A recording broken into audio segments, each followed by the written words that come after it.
At the height of World War II, a different kind of battle was being fought, not on the front lines, but in laboratories, underground bunkers, and hidden mountain facilities. Here, engineers, physicists, and dreamers raced to build machines that could change the course of history, weapons so advanced that many seemed impossible.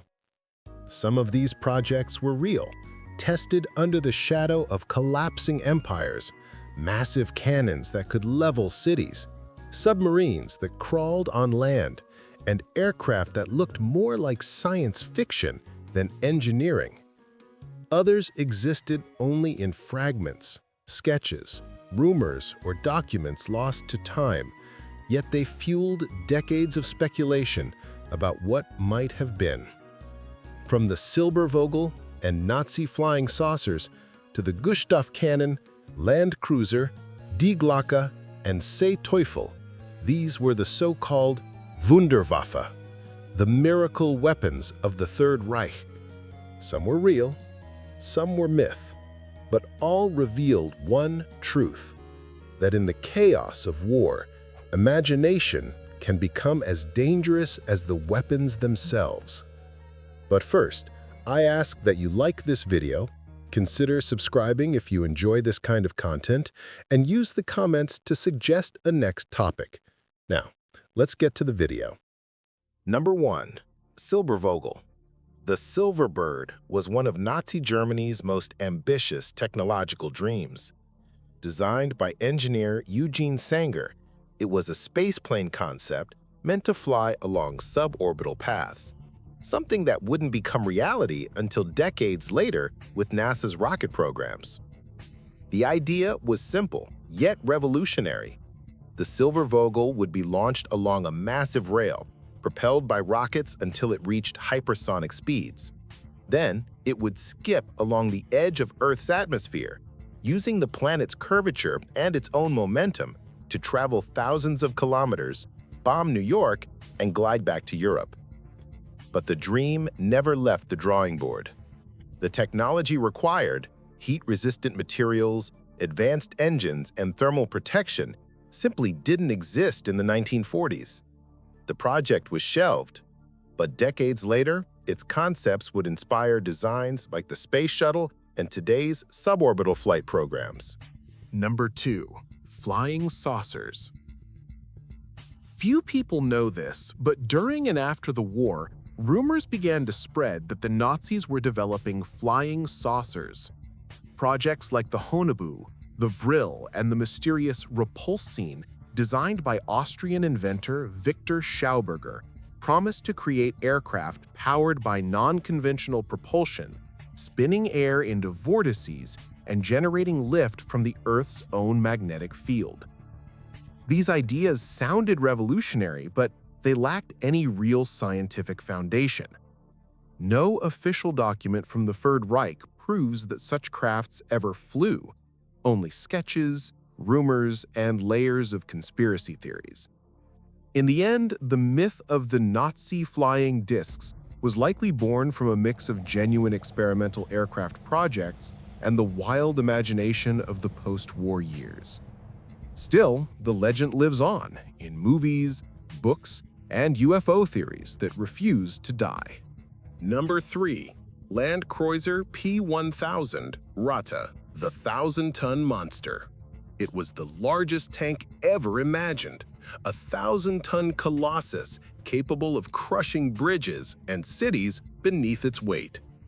Hitler believed the Rata would be the king of the battlefield, a moving fortress that would make enemy defenses useless. But reality was very different. The tank was simply too big to exist. No road could support its weight, no bridge could bear its crossing, and the fuel, it would burn so much that it could barely make it across a border. On paper, it looked unstoppable. In practice, it would have been a slow, gigantic target, easily destroyed by enemy aircraft before firing a single shot. The Rata never left the drawing board. It remains a symbol of what war does to reason, turning ambition into delusion and power into farce. Number 4. Schwerer Gustav, the impossible cannon. In 1942, German engineers built something unthinkable. A cannon so massive it needed its own railway just to move. The Schwerer Gustav, the giant Gustav. Its shells weighed 7 tons each. Every shot could pierce an entire bunker or destroy a train from dozens of kilometers away. It was, quite literally, a weapon of mass destruction, made of steel and madness. To fire a single round, hundreds of men worked for days. The gun took weeks to assemble, and it couldn't be moved without being taken apart. It was so slow, so vulnerable, that a single enemy bomber could turn the super cannon into scrap metal. It was used only once, at Sevastopol. After that, never again. The Gustav proved that power without mobility is nothing but dead weight. Number 5. Die Glocke, the mysterious bell. Among the rumors and secrets of the Third Reich, one name never disappeared: Die Glocke, the bell. They say it was a metallic machine, spinning at incredible speeds and glowing with a strange blue light. Some claimed it emitted deadly radiation. Others believed it could bend space itself. But no one truly knows what it was. No official documents, no confirmed photographs, only fragments of testimony, and the uneasy feeling that something dangerous took place. Some swear the bell was an attempt to create an anti-gravity weapon. Others think it was a misunderstood nuclear experiment. What everyone agrees on is that scientists died during its testing. And when the war ended, the project vanished, as if it had been erased from history. The bell remains the perfect symbol of Nazi mystery. Half science, half legend, and completely terrifying. Number 6. Seeteufel, the devil of the sea. When the seas were no longer safe, Germany tried to build something that could fight both on land and underwater. That's how the Seeteufel, the devil of the sea, was born. A strange hybrid, part tank, part submarine. It had tracks to crawl across the ground and propellers to dive beneath the waves like a metal fish, a monster designed to strike coastal bases without warning. But the dream quickly sank. Its hull was too heavy to sail, and its tracks were too slow for war. What was meant to be a weapon of the future became a technical failure stuck between two worlds. The project was abandoned before it ever saw combat.